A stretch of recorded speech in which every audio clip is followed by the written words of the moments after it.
Some insults leave bruises. Others shift the tectonic plates of the criminal underworld. Sadie adjusted her ill-fitting polyester blazer, bracing for another day of corporate humiliation under a boss who weighed human worth in dress sizes.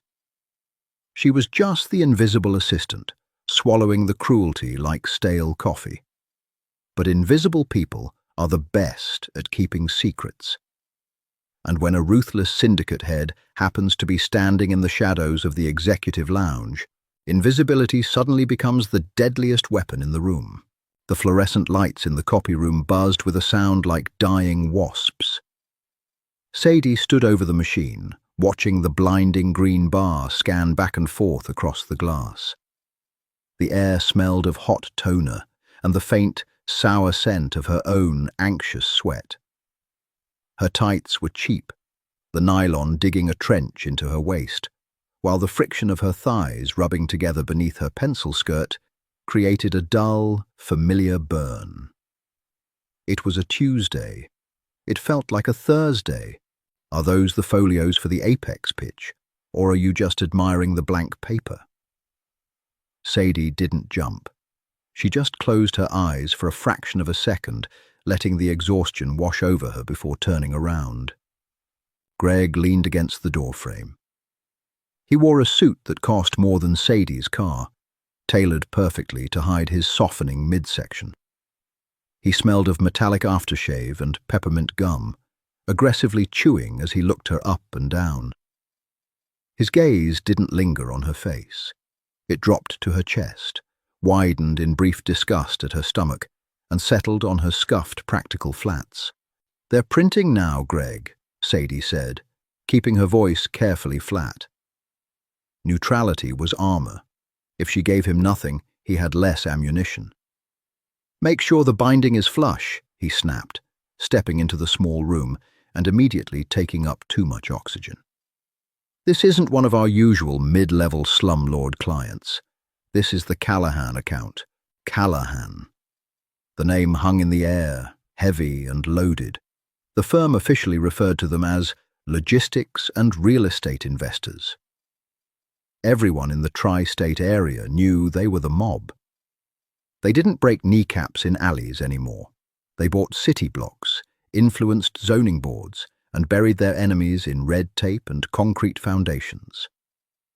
"I know the stakes," Sadie murmured, collating the thick stacks of cardstock. "Do you?" Greg leaned closer, lowering his voice. "Because looking at you today, Sadie, I see a woman who doesn't understand aesthetics. The Callahans appreciate perfection, sleek lines, flawless presentation, and then there's you." He gestured vaguely at her body.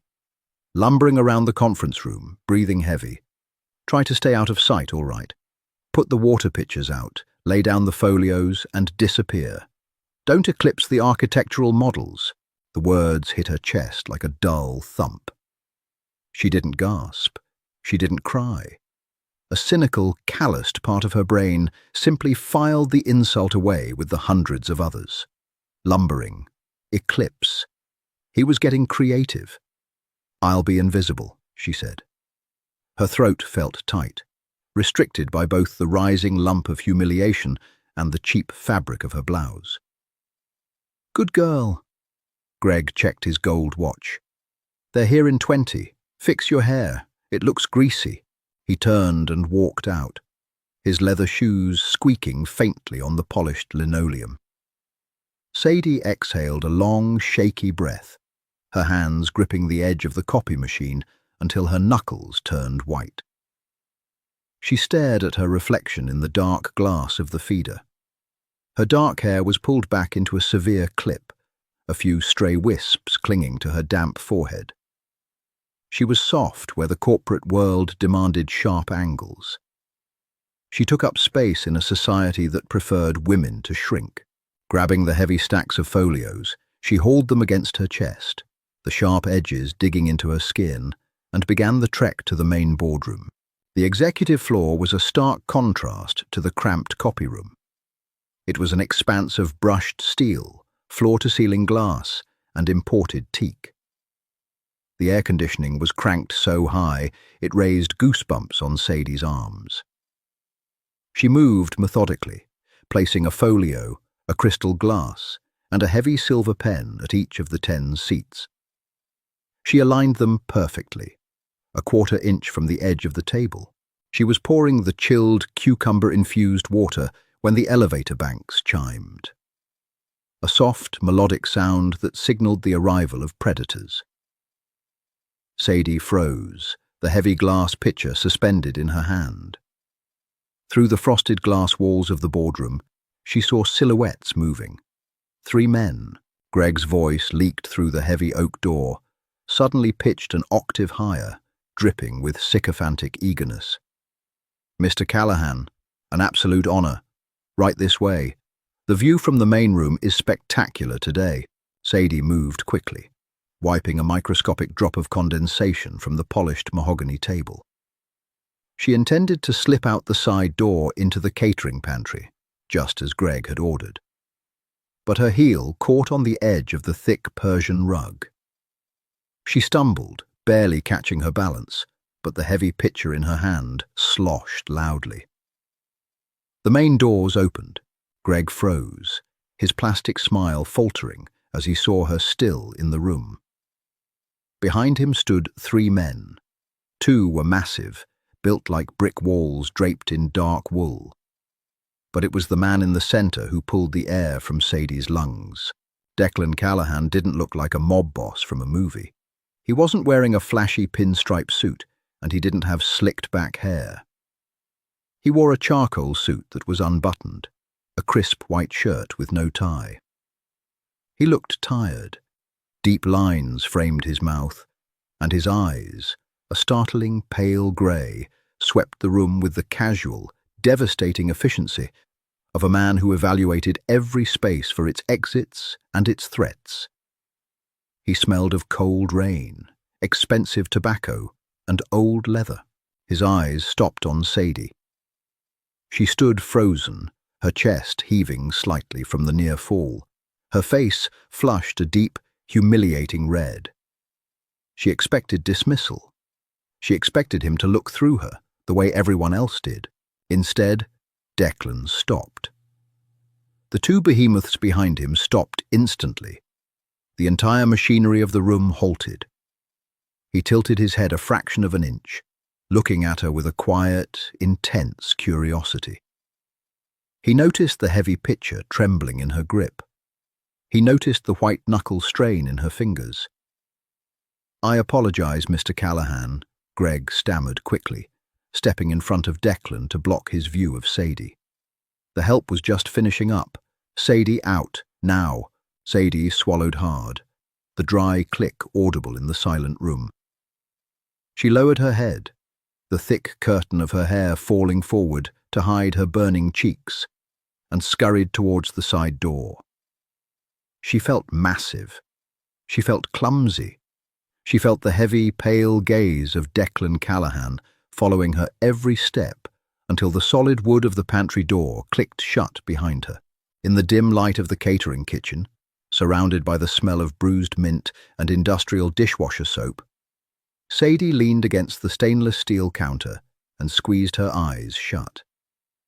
Just 10 more minutes, she told herself. Just survive the pitch.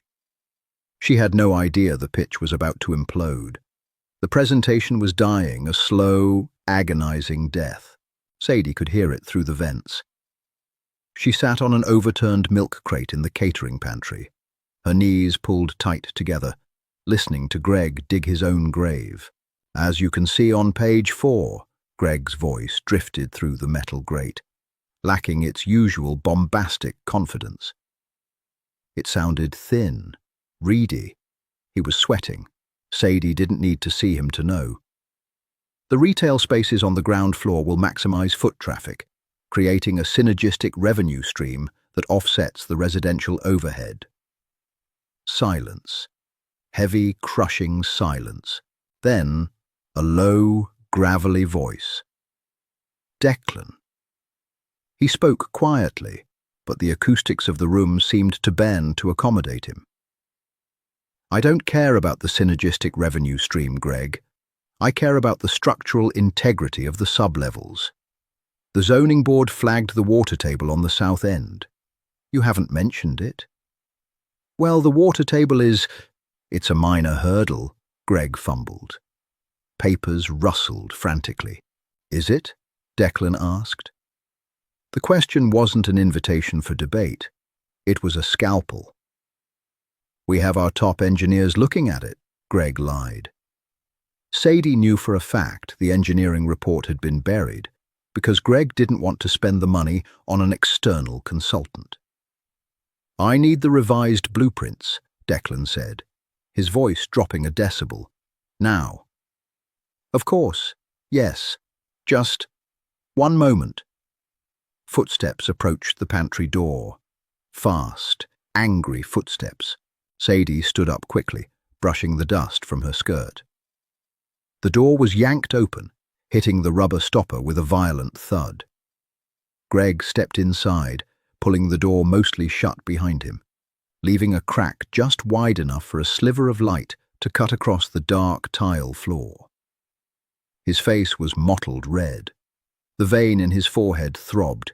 He looked frantic, cornered. Where are the supplemental engineering reports? He hissed, stepping so close to Sadie she could feel the heat radiating off him. You told me not to print them, Sadie whispered, instinctively backing up until her spine hit the cold steel of the refrigerator. You said they were too dense for the initial pitch. I told you to have them ready, Greg spit, his hands clenching into fists at his sides. Are you deaf? Or just completely dense? Greg, you specifically emailed me. Shut up, he snarled, dropping his voice to a venomous whisper. Do not argue with me right now. You are blowing a $50 million deal because you're too slow, too lazy, and too stupid to anticipate what I need. Sadie bit the inside of her cheek. The metallic taste of blood blossomed on her tongue. I will go to my desk and print them right now. It will take 3 minutes. She tried to step around him, but Greg threw an arm out, blocking her path. His eyes were wide, panicked and mean. He needed a punching bag. He needed someone to absorb his failure. Look at you, he sneered, his voice dripping with absolute contempt. You can barely waddle to the printer without breaking a sweat. I don't know why I keep you around. You're an embarrassment. You're a fat, sloppy nobody who can't even perform basic administrative tasks. The words struck her like physical blows. The air left her lungs. I hide you in the back office because looking at you depresses the clients, Greg continued, leaning in. The smell of peppermint and stale coffee washed over her face. You drag down the aesthetic of this entire firm. You're lucky I haven't fired you yet, because nobody else is going to hire a cow who can't even organize a folder. Sadie stared at the floor. She focused on a small, dark stain on the grout between the white tiles. If she looked at the stain, she wouldn't cry. If she cried, he won. Her chest seized with the effort of holding back the tears. The skin of her face felt tight, burning hot with shame. She felt the sudden, desperate urge to peel her own skin off, to disappear into the stainless steel counter, to stop existing entirely. I'll get the reports, she managed to whisper, her voice cracking, stripped of all dignity. Get them, and then pack your desk, Greg spat. I'm done looking at you. Greg turned sharply, reaching for the handle of the pantry door, but the door was already open. Greg froze. Sadie, her eyes still locked on the floor, saw the sliver of light widen. A pair of Benchmade leather Oxfords stepped onto the dark tile of the pantry. The silence that fell over the small room was absolute. It was a heavy, suffocating vacuum. The hum of the refrigerator seemed to die away. Sadie slowly raised her eyes. Declan Callahan stood in the doorway. He was completely still. The two massive bodyguards were nowhere in sight. He had come to the pantry alone. His pale grey eyes were fixed on Greg. They were empty of anger, empty of shock. They were entirely, terrifyingly dead. Greg made a sound, a high, pathetic squeak that barely resembled human speech. Mr. Callahan, I was coming to get the... Declan didn't look at Sadie. Not yet. He kept his gaze locked on Greg, his posture relaxed, his hands resting casually in the pockets of his slacks. The casualness made the violence humming beneath his skin all the more palpable. "You stepped out," Declan said. His voice was barely a murmur, smooth as glass. "I needed a light." He pulled a silver Zippo from his pocket, turning it over in his large, scarred fingers. My assistant. We had a miscommunication about the files," Greg stammered, the sweat now visibly beading on his upper lip. He was shrinking, his bluster evaporating under Declan's flat stare. Declan finally looked past Greg. His eyes found Sadie. He saw it all. He saw the way she was pressed against the refrigerator like a trapped animal. He saw the brutal, ugly flush of shame mottling her neck. He saw the unshed tears shining in her eyes, held back only by sheer, stubborn survival instinct. Something imperceptible shifted in Declan's jaw. A muscle feathered. The deadness in his eyes sparked, igniting into a cold, blue-white fury. He didn't yell. He didn't raise a hand. He looked back at Greg and stepped fully into the small pantry, closing the door behind him with a soft click. "A miscommunication," Declan repeated softly. "Yes, she's new," Greg lied wildly, his eyes darting to the closed door. "She's a fat, sloppy nobody," Declan said, repeating Greg's exact words. The syllables sounded jarring, grotesque, coming from his mouth. Greg swallowed so hard it echoed. I was stressed. The pressure. You hide her," Declan continued, his voice dropping into a register that vibrated in Sadie's bones, "because she depresses the clients." "Sir, Declan took one step forward. Greg stumbled backward, hitting the prep sink. "Let me tell you what depresses me, Greg," Declan said softly, leaning in just a fraction. "Incompetence, lies, weak men who cover their own staggering failures by verbally brutalizing the women who work for them." Greg was trembling now, visibly shaking. "Mr. Callahan, please." "I don't like you, Greg," Declan stated simply. "I didn't like your pitch. I don't like your suit. But mostly, I don't like the noise you make." Declan turned away from the terrified executive and faced Sadie. The terrifying aura radiating from him didn't vanish, but it altered. It shifted away from her. "What's your name?" he asked her. His voice wasn't gentle, but it lacked the cruelty she was so accustomed to. "Sadie," she whispered. "Sadie." He tested the name, nodding once. "Are the engineering reports printed?" They're on my computer. I just have to hit print." "Go print them," Declan instructed quietly. "Take your time. Get yourself a coffee." Sadie looked from Declan to Greg, who looked like he was going to vomit into the prep sink. She was paralyzed, her brain unable to process the abrupt dismantling of her reality. The most dangerous man in the city was currently playing traffic cop in a catering pantry.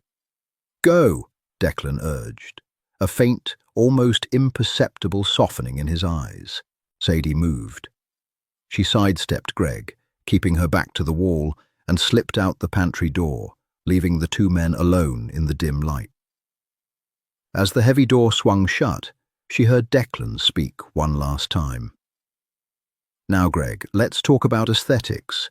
10 minutes later, Sadie stood outside the boardroom doors, clutching a fresh stack of stapled reports. Her heart was hammering a frantic rhythm against her ribs. She had washed her face in the restroom, splashing ice-cold water over her flushed cheeks, trying to shock herself back into her body. She didn't know what she was walking back into. Was Greg dead? It was a ridiculous thought. Men didn't get murdered in corporate high-rises on a Tuesday morning. But the fear was irrational and sharp. She took a deep breath, adjusted her collar, and pushed the heavy glass doors open. The scene inside was entirely wrong. Greg was not sitting at the head of the table. He was sitting in one of the subordinate chairs along the wall, his posture completely collapsed. His tie was loosened, his face ashen, glistening with a sickly sheen of cold sweat. He looked like a man who had just looked over the edge of a sheer cliff. Declan sat at the head of the mahogany table. His two massive guards were positioned behind him, statues of immovable muscle. Declan had a pen in his hand, casually flipping it between his knuckles. When the door clicked, all eyes turned to Sadie. Greg flinched, literally jerked in his chair as if her presence was a physical strike. Sadie froze, the papers heavy in her arms. She looked at Declan. "Sadie," Declan said. His voice carried across the room, authoritative and calm. "Bring those here." She walked forward. Her cheap flats didn't squeak. She felt the heavy gaze of the guards, but they didn't unnerve her. It was Declan's focus that pinned her in place. She reached his side and set the stack of reports on the table, keeping her eyes averted. "Thank you," he murmured. He didn't look at the reports. He placed his large, scarred hand flat over the stack. He looked at Greg. "Greg was just explaining to me that there has been a restructuring in the management of this project," Declan said smoothly. "Isn't that right, Greg?"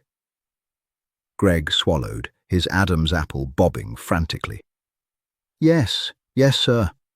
It seems Greg feels he is ill-equipped to handle the granular details of the South End development, Declan continued, his pale eyes never leaving the sweating executive. He believes he lacks the organizational skills and the foresight. He called himself an embarrassment to the firm. Sadie's breath hitched. She looked at Greg, the man who, 20 minutes ago, had gleefully torn her soul to shreds, was now nodding vigorously, his eyes wide and pleading. I'm out of my depth, Mr. Callahan. I apologize." Greg's voice was a pathetic croak. "So," Declan leaned back in his leather chair, the leather creaking slightly under his broad shoulders. "Greg has suggested that his assistant take point on all internal communications and document preparation for the Callahan account moving forward." Sadie stared at Declan, her mouth slightly parted in shock. "Me?" she blurted out, instantly regretting the breach of professionalism. Declan finally looked up at her. The harsh, fluorescent light of the boardroom caught the silver flecks in his grey eyes. "You know where the files are, don't you, Sadie?" "Yes, but I'm just an admin." "You're the only person in this building who didn't try to lie to me today," Declan interrupted, his tone final. "You printed the reports. You know the water table is an issue. You're competent. That's a rare aesthetic." The echo of Greg's insult hung in the air between them, completely redefined. "Aesthetic. My team will deal directly with you from now on," Declan stated. He stood up. The meeting was over.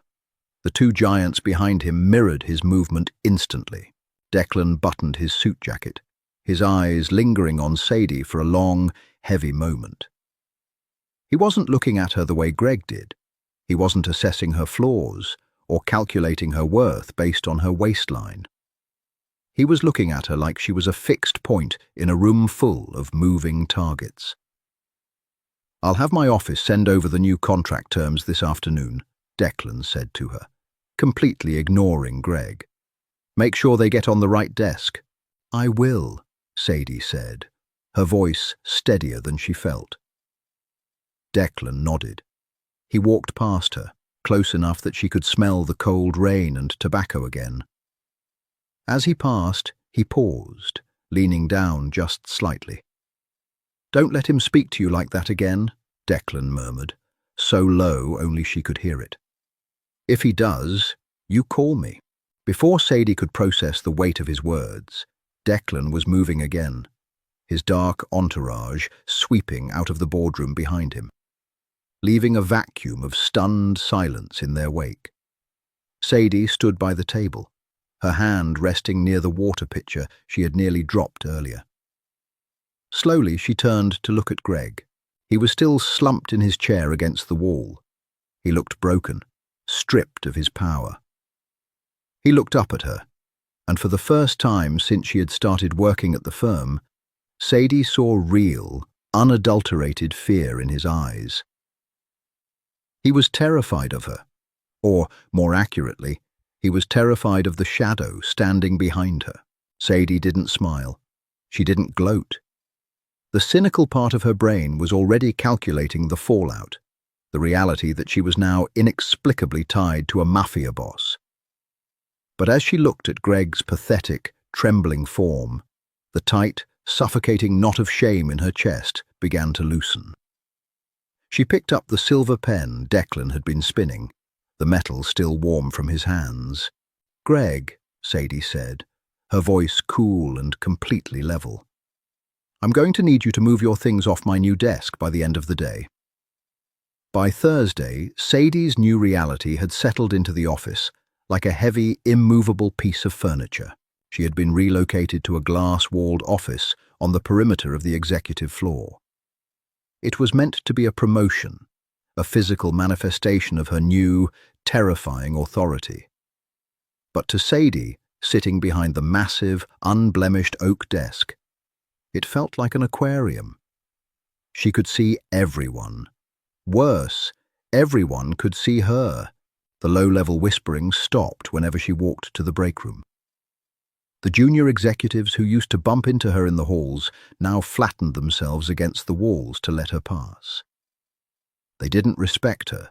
They were terrified of the phantom standing behind her. She was the Callahan liaison, a radioactive object. Greg had been moved to a windowless cubicle near the service elevator. She hadn't seen him in 2 days. The quiet was profound, but it wasn't peaceful. It was the tense, breathless silence of waiting for a bomb to detonate. Sadie rubbed her eyes, staring at the glowing spreadsheet on her monitor. The numbers were blurring together. She reached for her coffee, lukewarm and overly acidic, when the heavy black desk phone rang. It was the direct line, a new installation that had bypassed the firm's central switchboard entirely. She let it ring twice. Her stomach executed a slow, uncomfortable roll. She picked up the receiver. "Sadie," it was a voice she didn't recognize. Rough, scraped out by years of cheap cigarettes. "Speaking." Her voice sounded thin in the empty office. She cleared her throat. "This is Sadie." "Ronan, Callahan's office. Cars downstairs. 5 minutes." The line went dead.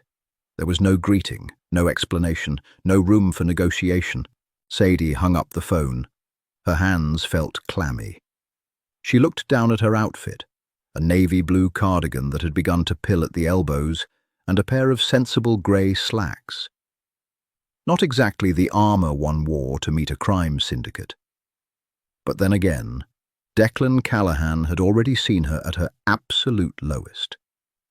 She grabbed her coat and the heavy binder of zoning permits. The car idling at the curb wasn't a stereotypical black SUV. It was a dark, slate-grey sedan, unassuming and anonymous. The back door popped open as she approached.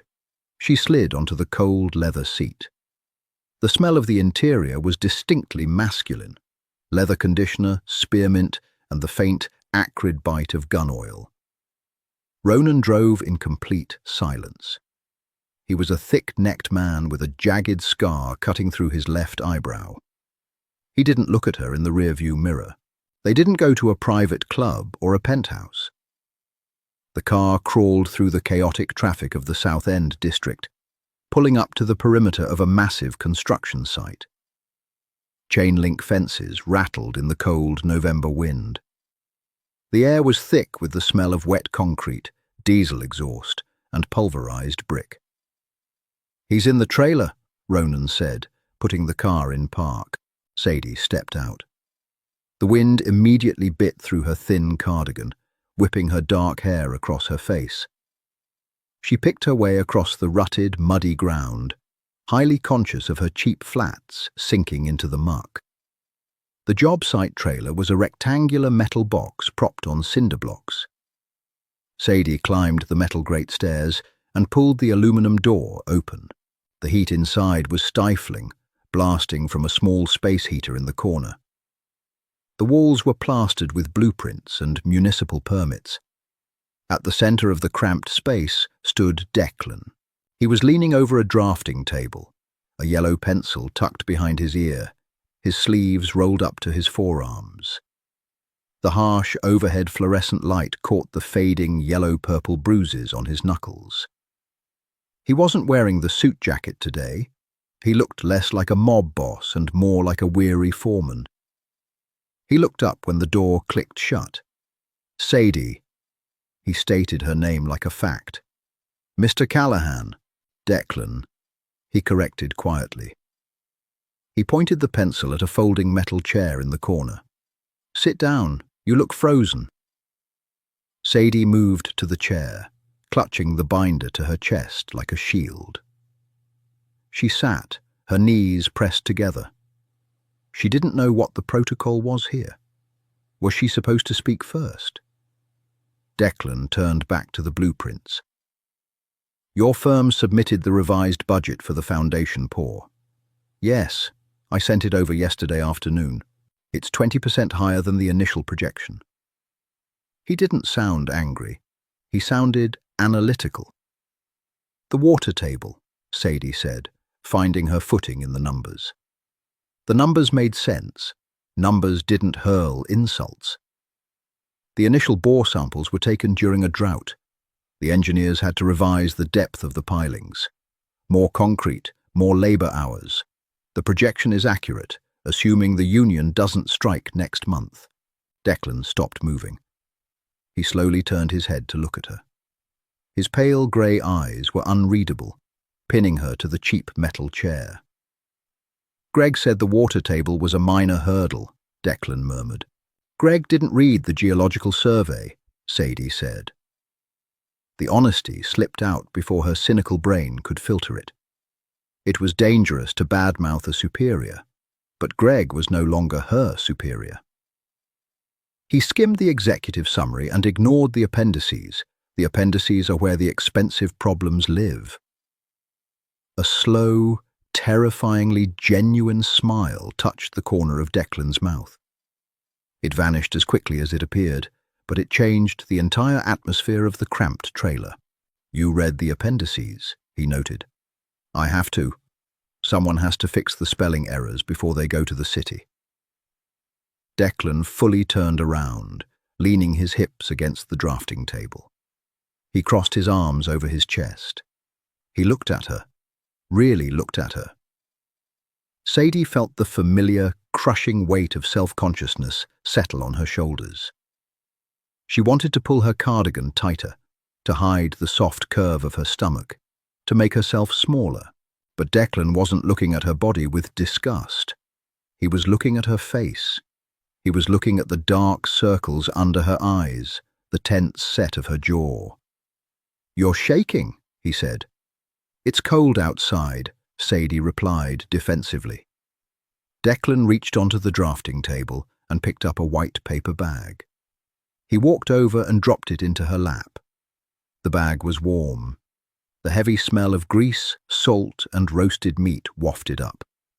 "Eat," he ordered softly. "You look like you're going to pass out." Sadie opened the bag. It was a heavy deli sandwich wrapped in butcher paper. Pastrami. It was intensely, unapologetically caloric. She looked up at him, a knot of old, defensive anger tightening in her throat. "Is this a joke?" she asked, her voice dropping to a harsh whisper. "Did Greg tell you I have an appetite?" The temperature in the room plummeted. Declan's expression went dead flat. He took a step closer, towering over her. "I don't listen to a single fucking word that comes out of Greg's mouth," Declan said. His voice a low, vibrating rumble that made the metal walls of the trailer seem to hum. "You're shaking because your blood sugar is crashing. You've been staring at a screen for 6 hours straight. I bought you a sandwich because you work for me now, and I expect my people to function at peak capacity." Sadie stared at him, her heart hammering against her ribs. The fear was there, yes, but beneath it was something entirely foreign. Validation. "I'm not trying to fix you, Sadie," Declan said, his tone softening just a fraction, the rough edges sanding down. "I'm trying to feed you. Eat the sandwich." He turned his back on her, returning to the blueprints. Sadie sat in the corner, the heat from the space heater warming her damp shoes. Her hands were trembling, but not from the cold. She unwrapped the butcher paper and took a bite. The salt and fat exploded on her tongue. She closed her eyes, chewing silently in the corner of a mobster's construction trailer, feeling completely, utterly out of her depth. And strangely, for the first time in years, entirely safe. The safety was an illusion. Sadie knew this. She was a woman who lived her life waiting for the other shoe to drop. And when you worked with the Callahans, that shoe was usually filled with cement. 2 weeks passed. The routine became an exhausting, paranoid dance. She spent her mornings at the corporate office, fielding passive-aggressive emails from partners who were suddenly terrified to ask her for anything. She spent her afternoons in diners, back rooms of dry cleaners, and dimly lit garages, delivering modified contracts to Ronan or Declan directly. She was living in 2 worlds, and the seam between them was beginning to fray. It happened on a Tuesday. It was always a Tuesday. Sadie was sitting on her living room floor, surrounded by towering stacks of manila folders. Her apartment was small, smelling faintly of old radiators and vanilla candles. The television played a muted infomercial in the background, a pathetic attempt to drown out the silence. She was cross-referencing the municipal tax disbursements for the South End project against the firm's internal ledger. It was tedious work, the kind of invisible labor Greg used to dump on her desk at 4:55 p.m. She dragged her yellow highlighter down the column of figures. "Stop!" She blinked, pushing her glasses up the bridge of her nose. She checked the line item again. Waste management, subcontracting, $450,000. She flipped open the municipal permit file. The city had only approved a waste management budget of $150,000. There was a $300,000 discrepancy. Sadie felt the blood drain from her face. Her fingertips went numb. This wasn't a rounding error. This wasn't a typo. This was $300,000 being siphoned off the legitimate books and vanished into the ether. Embezzlement. Her first instinct was a violent surge of panic.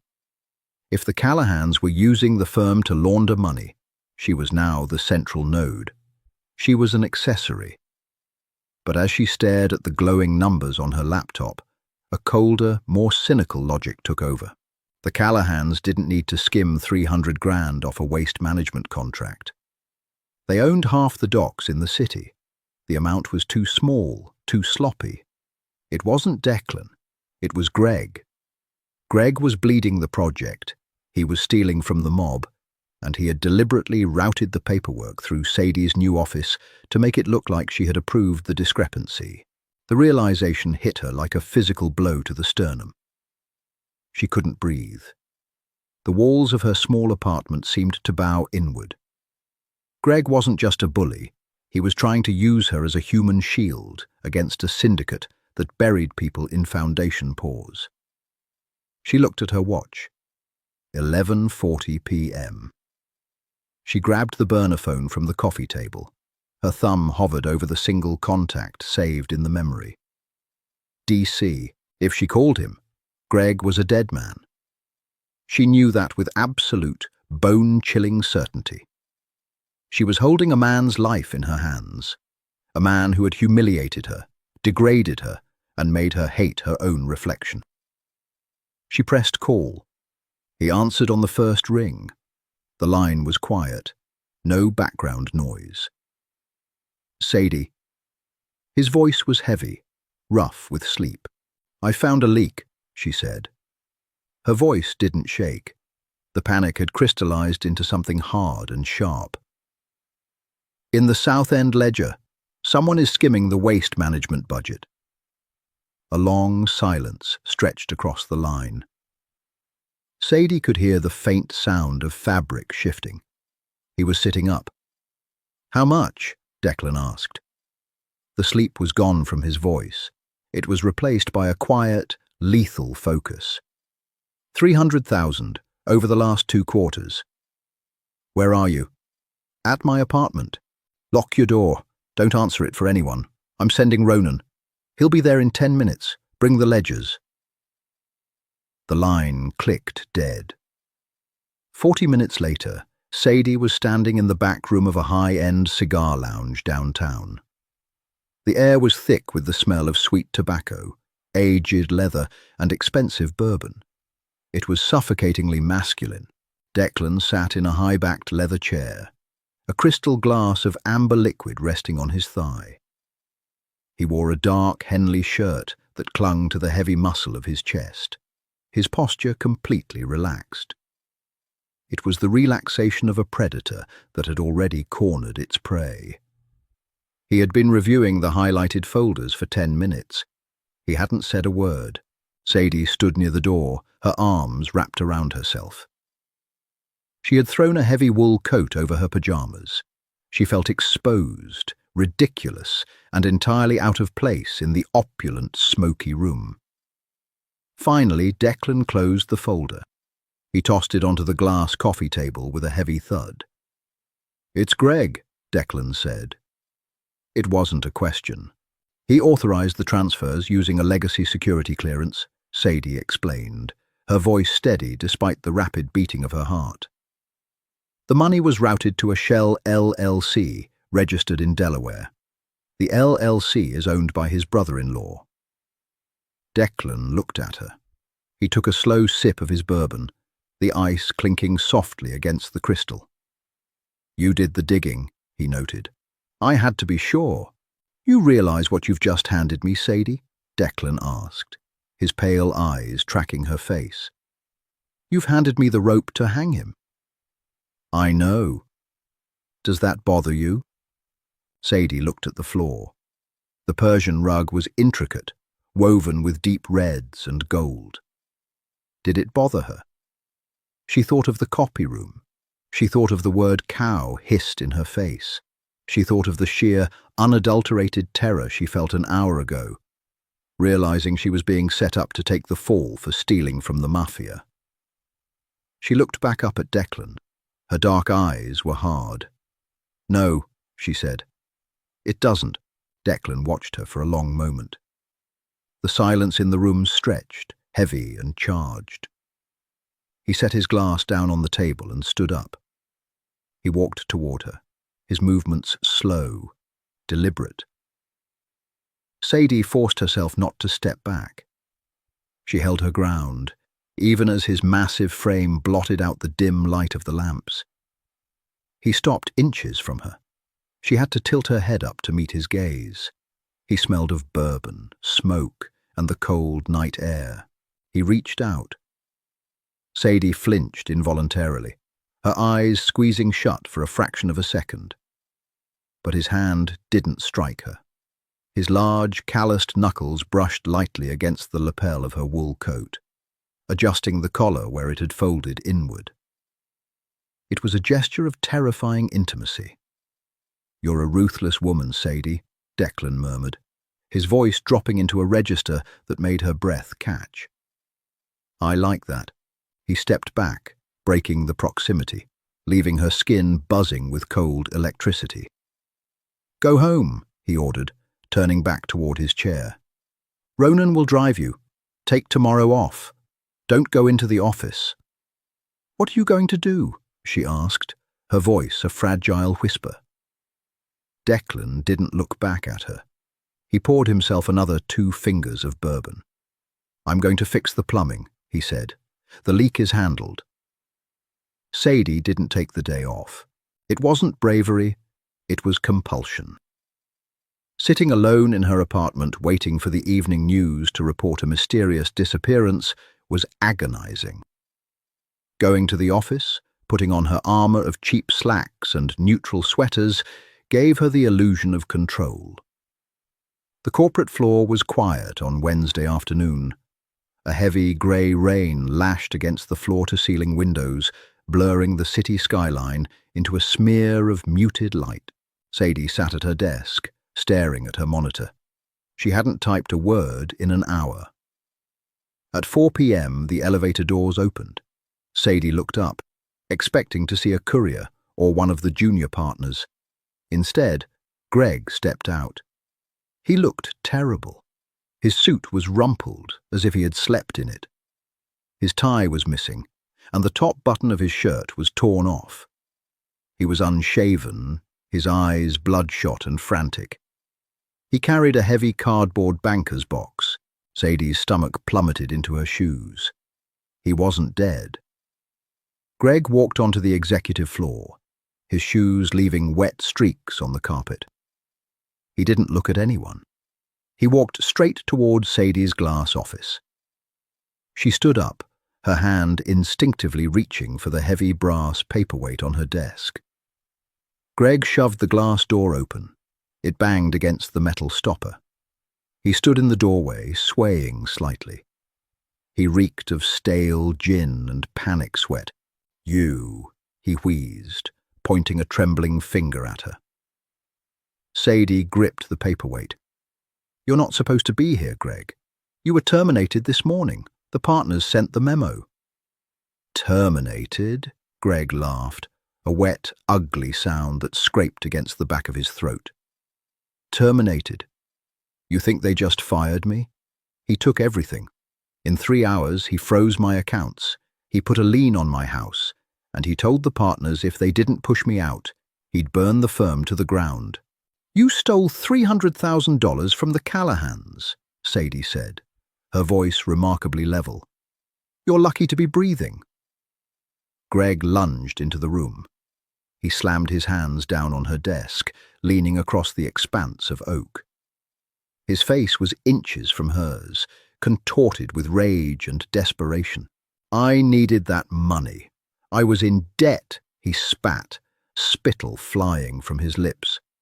"I was going to put it back after the 3rd quarter, but you had to play the good little secretary. You had to go running to your mobster boyfriend." "Get out of my office," Sadie ordered, her voice trembling now. The proximity to him, the smell of his anger, brought back a flood of conditioned fear. "You think he cares about you?" Greg sneered, his eyes dropping to her body with that familiar, humiliating disgust. "You think a man like Declan Callahan wants a fat, ugly, glorified typist. He's using you. You're a placeholder. The second you stop being useful, he'll throw you in the dirt right next to me." He reached across the desk, grabbing the lapels of her cardigan. Sadie cried out, yanking herself backward. Her hips slammed into the edge of her filing cabinet, pain flaring down her leg. She raised the heavy brass paperweight, ready to bring it down on his skull. "Let her go." The voice didn't come from the hallway. It came from the shadows of the executive lounge behind Greg. Greg froze. His grip on Sadie's sweater loosened, but he didn't let go. He slowly, agonizingly turned his head. Declan stepped out of the shadows. He wore a heavy black overcoat, the shoulders damp from the rain. He was entirely alone. He didn't walk fast. He moved with a terrifying, deliberate grace, crossing the carpeted floor until he stood directly behind Greg.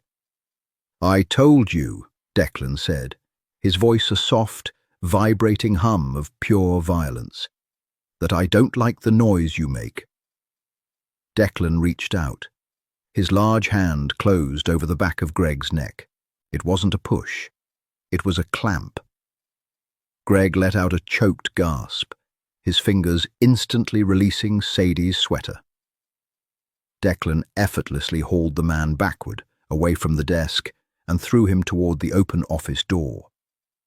Greg hit the doorframe hard, stumbling out into the hallway and collapsing onto his hands and knees. Declan didn't look at Greg. He looked at Sadie. He saw her pressed against the filing cabinet, her breathing shallow and fast, her hand clutching the brass paperweight like a weapon. He saw the sheer raw terror in her eyes. A muscle in Declan's jaw flexed. The cold, clinical restraint he usually carried himself with cracked. He stepped up to the desk. "Are you hurt?" "No," Sadie breathed, lowering the paperweight. Her legs felt like water. She sank into her desk chair, putting her face in her hands, taking a deep, shuddering breath. Declan turned towards the hallway. Greg was scrambling to his feet, trying to crawl towards the elevator banks. "Ronan," Declan said, not raising his voice. From the stairwell door, the thick-necked driver emerged. He walked over to Greg, grabbed him by the collar of his suit, and dragged him toward the service elevator. Greg didn't scream. He just whimpered. "Where are they taking him?" Sadie asked, her voice muffled behind her hands. "Away," Declan answered simply. He walked around the desk. He stood next to her chair. The smell of cold rain and expensive wool wrapped around her. "I told you to take the day off," Declan said. It was a reprimand, but the edge was gone. "I couldn't stay in my apartment," Sadie whispered, dropping her hands. She looked up at him. She felt exposed, stripped bare. "He's right, you know." Declan frowned, a dark line forming between his brows. "About what?" "I'm a placeholder," she said bitterly, motioning to the glass walls of the office. "I'm a tool. You needed someone inside the firm you could control, and you found the one person everyone else ignores. It's smart. It's efficient." Declan stared at her. For a long moment, the only sound was the heavy rain lashing against the glass. Slowly, Declan reached out. This time, Sadie didn't flinch.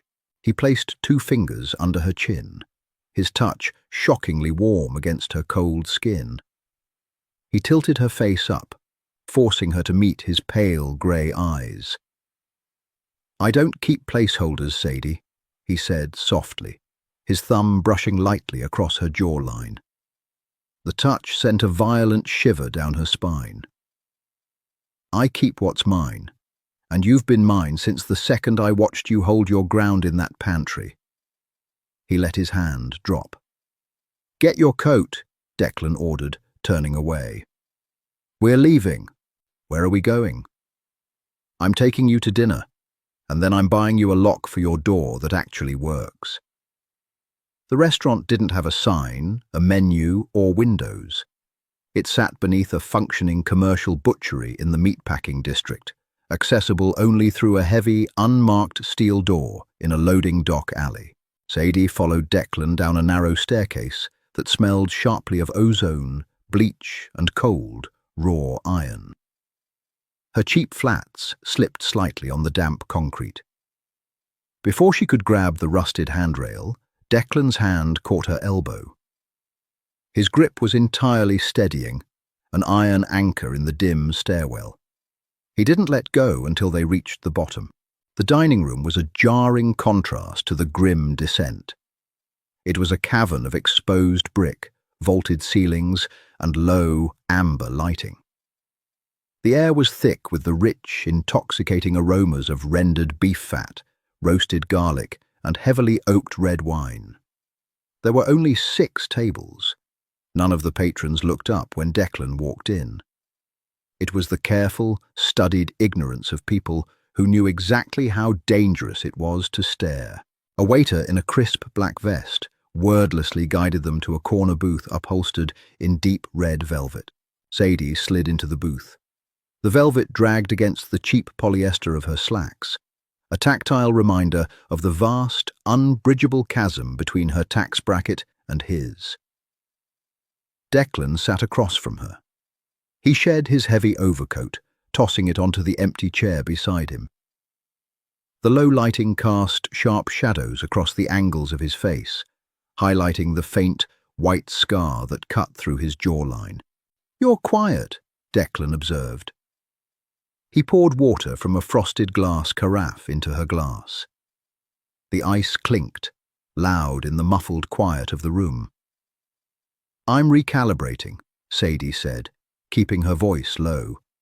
4 hours ago I was auditing waste management permits.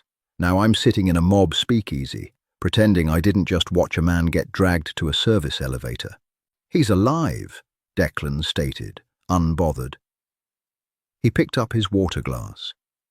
"He's on a bus to Ohio. He has a new name, no money, and strict instructions never to contact his family or return to the eastern seaboard. He's breathing, which is considerably more than he deserves." Sadie stared at her water glass, tracing the condensation with her thumb. The cold water seeped into her skin. "Why Ohio?" Declan let out a low, rough sound that might have been a laugh. "It's flat. He hates the Midwest, and I have people there who will make sure he stays bagging groceries for the rest of his miserable life." A waiter appeared, setting down 2 plates without being asked.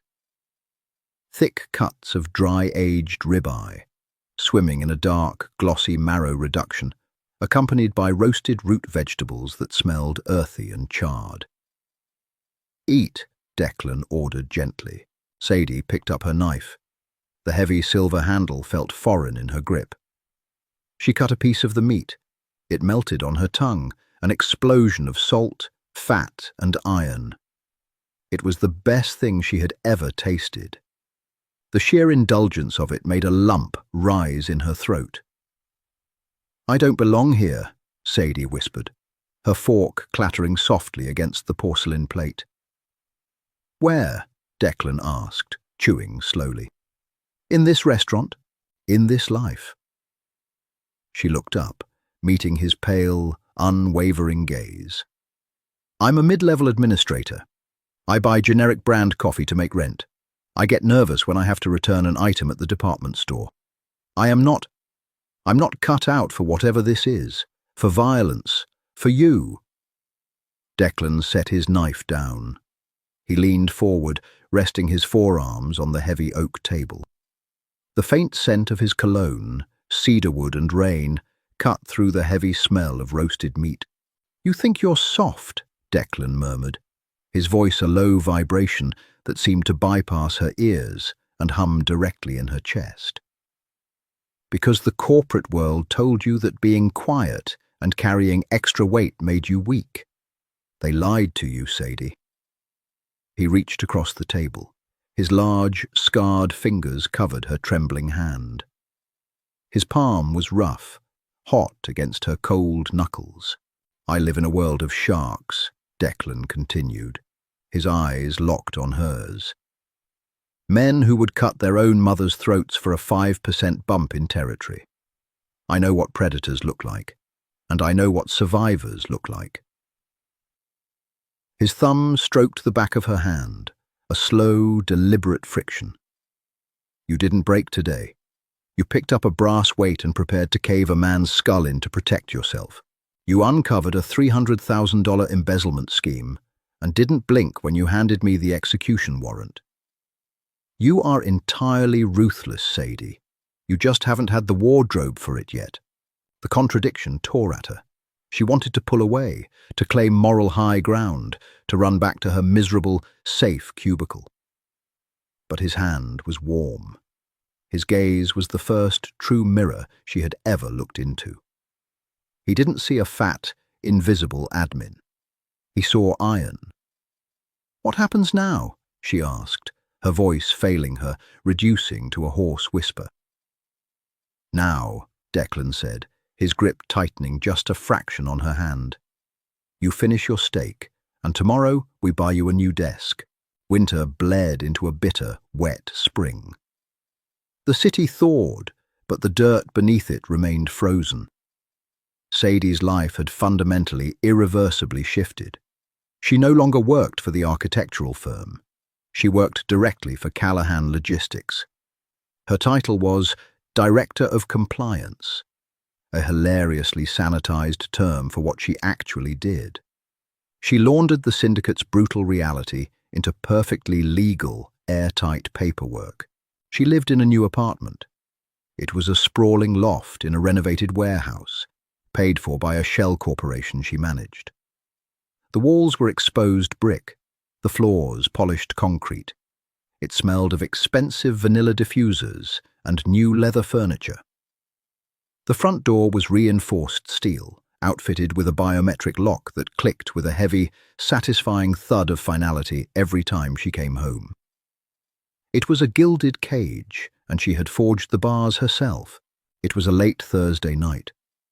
The rain was lashing against the massive floor-to-ceiling windows of her loft, distorting the city lights into angry red and gold smears.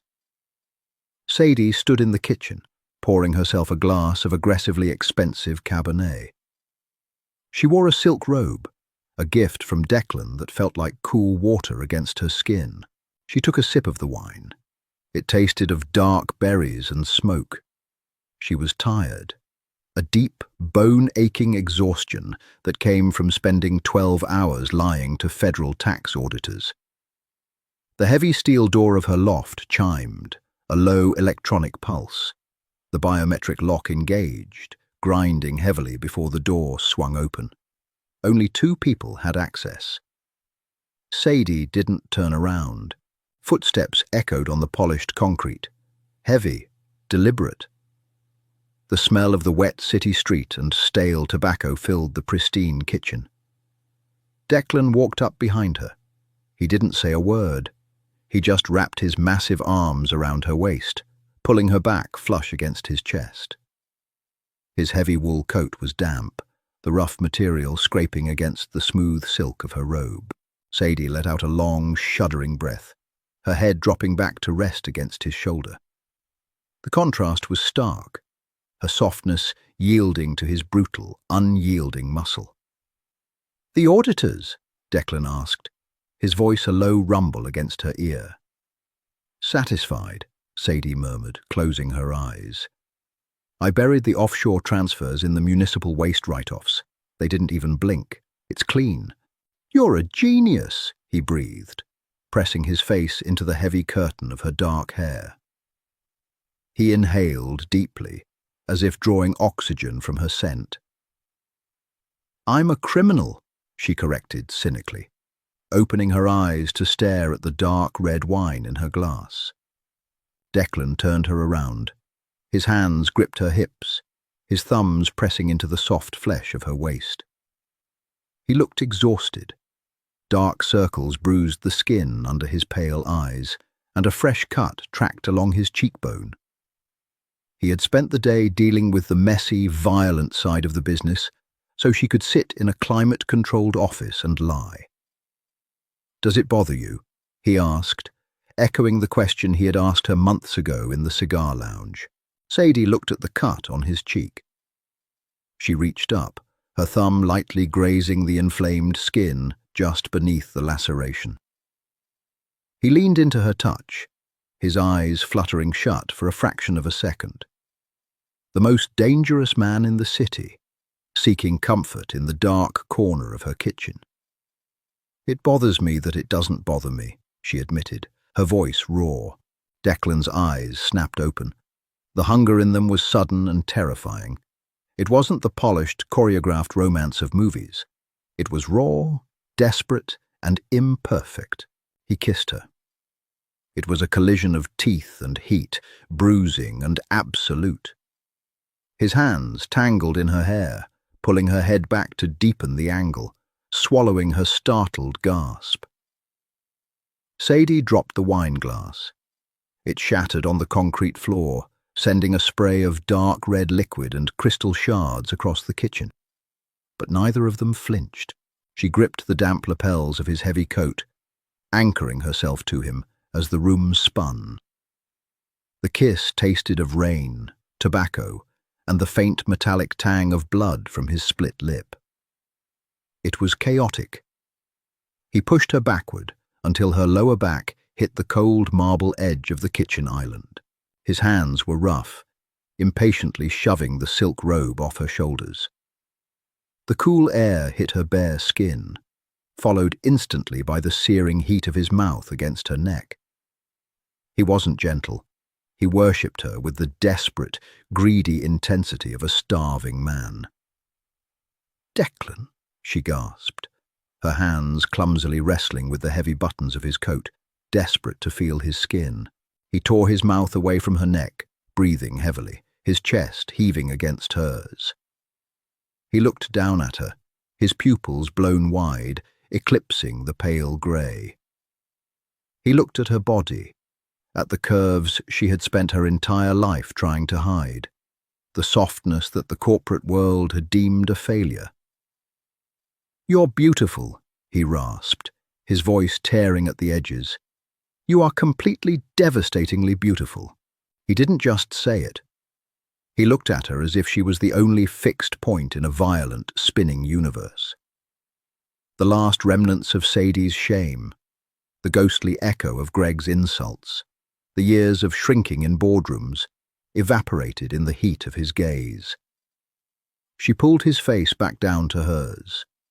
The shattered glass lay forgotten on the floor. The rain battered the windows, and Sadie finally, completely, surrendered to the dark. 6 months later, the boardroom of Callahan Logistics occupied the entire top floor of a glass and steel high-rise overlooking the harbour. It was a fortress of wealth, a monument to power built on a foundation of buried secrets and broken kneecaps. Sadie stood at the head of the massive, custom-built teak table.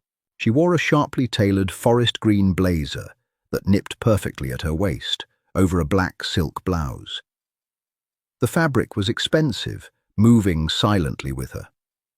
Her dark hair was blown out, sleek and severe. She didn't look like a mid-level admin.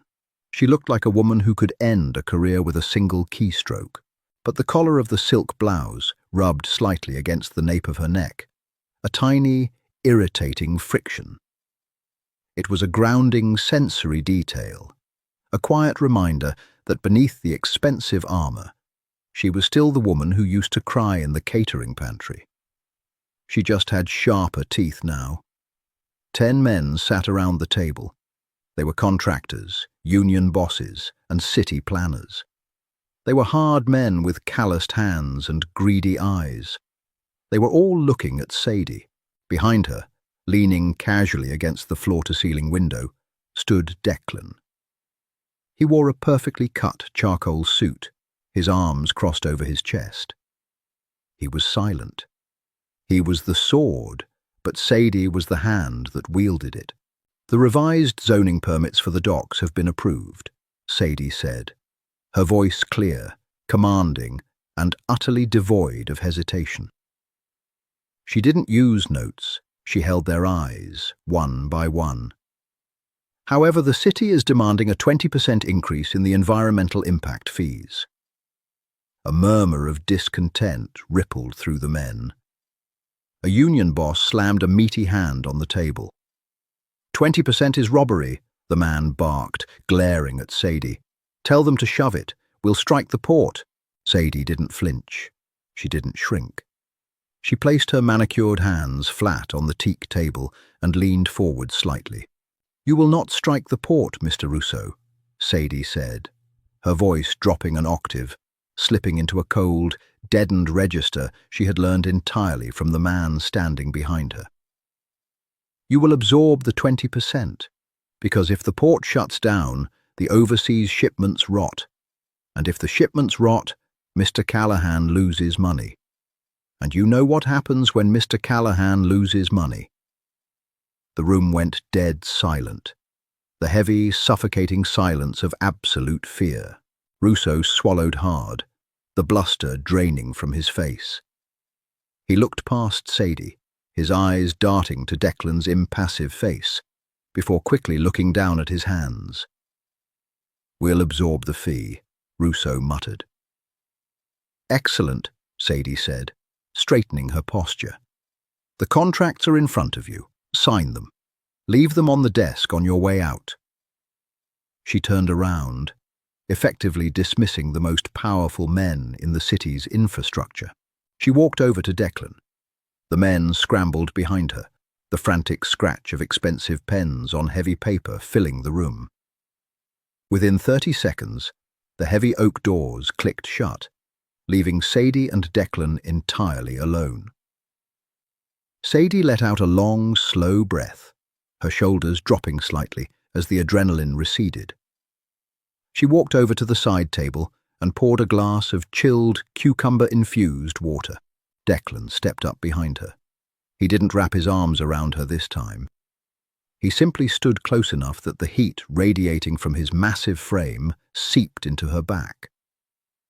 "You handled Russo beautifully," Declan murmured, taking the water glass from her hand and taking a sip himself. "He's a bully," Sadie said cynically, staring out at the grey expanse of the harbour. "Bullies are all the same. They only respect leverage. I just happen to have the biggest piece of leverage in the city standing behind me." Declan chuckled, a low, dark sound. He reached out, his knuckles brushing against the soft silk of her sleeve. "You're the boss, Sadie," he said softly, handing the glass back to her. "I'm just the muscle." Sadie took a sip of the water. It tasted clean, cold, and metallic. She looked at her reflection in the glass window, superimposed over the sprawling, dirty city they now controlled together. She had traded one cage for another. The corporate world had tried to grind her into dust, to make her invisible. The underworld had handed her a crown forged in blood and lies. It wasn't a fairy tale. She was compromised, corrupted, and entirely damned. She looked at Declan's reflection next to hers. She smiled, a sharp, genuine expression that reached her dark eyes. It was imperfect, it was raw, and it was deeply, violently real. She wouldn't have it any other way. Did she make the right choice staying with Declan? Or is she playing a dangerous game she can't win? Let me know in the comments below. Don't forget to share this video with your friends who love a gritty, slow-burn mafia romance, and subscribe to the channel with notifications on so you never miss another epic story.